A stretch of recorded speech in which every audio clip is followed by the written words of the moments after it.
Hello, my name is Shunya Yang, and today for my international informative speech, I will be discussing the different attitudes about masks from the Japanese society and from our American society. So, first we're going to be discussing Japan's society views on masks. Now, in Japan, they've actually normalized and really regularized the wearing of a mask. They're not new to it, they're also not old to it. It's been going on for years, and if we really think about it, they live in a different part of the world than us. Their weather is different, their of course mindsets are different, their immune systems are different, their stomachs are different. If I were to go to Florida for a week, it obviously take a toll on me because my body is not used to such hot weather, because I'm a Midwesterner and I'm used to really cold weathers. But then again, a lot of people from the South, if they come up to the north up here in Minnesota, Wisconsin, North Dakota, South Dakota, they can realize that their air temperature up here, of course, is way different. We can also use California.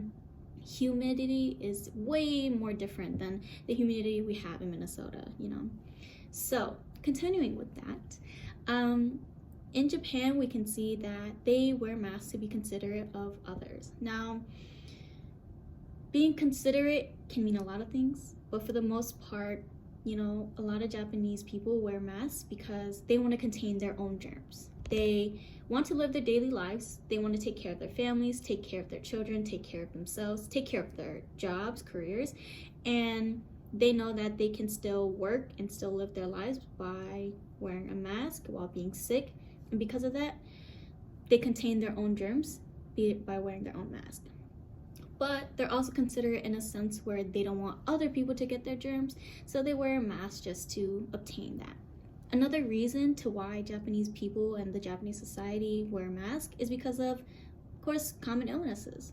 Of course, for us in the States, we have flu season, common cold season, which really happens in the fall, and we can normalize and see that by telling our elementary, middle school, high school students, hey, it's flu season, please be careful, so on and so forth. And of course, during those seasons, you can see students out of class, at home, of course, having symptoms and being treated at home. Now, what they do in Japan, though, is when there is a common illness going around, like the flu, maybe a common cold, anything else, the hay fever season, we see more and more masks coming out because they know that the spread is going around and they don't want to bring that home, or they don't want to spread it, We can also see that their immune systems are way different than ours, and I might not be able to handle something if I were to travel there, or they might not be able to handle something over here while traveling. So we can definitely see that, they want to be safe and they want to be very considerate. And, if you don't wear a mask while you're sick, you're often seen as inconsiderate, very irresponsible, and, not very kind to others. Next up, we are going to be talking about the mask attitude in America. Now, in America, we haven't really normalized or gotten used to the fact that wearing masks is a normal thing. We've been in this pandemic for almost a year, for roughly around 9 months, and we're still getting used to it. We're still wearing it. We're still, learning about it. The thing about wearing a mask, though, and why people wear a mask is, of course, to contain themselves. The CDC, of course, tells us to.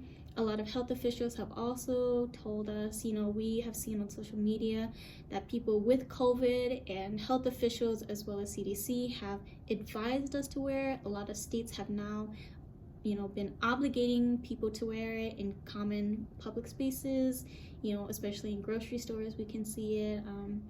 But for the most part, in America, we have seen that we wear a mask to be considerate of our health as well as other people's health. We can see these reasons being the same as, why do we wear a seatbelt in the car? Why do we carry guns? Why do we, have health insurance? Why do we own bank accounts? It's for our own safety as well as for other people's safety too. Now, next we're going to be discussing anti-maskers as well as people who don't really condone mask wearing. Now, we can see that this obviously involves a lot of conspiracy theories, and we can, view that a lot of people who don't wear masks often feel like their rights are being taken away from them. The government is controlling them. They don't have a voice, they don't have a platform, but in reality they do. And I think it's really important that these people see that we are listening to them, we're trying to educate them, and we're trying to be there for them. And it's a hard situation, and of course they can do whatever they want, it's their life, but at the end of the day, we're all just trying to get through this pandemic together. So in conclusion, we can obviously talk and see that this pandemic is not forever. This COVID-19 will have a vaccine hopefully one day soon, hopefully by the end of 2020.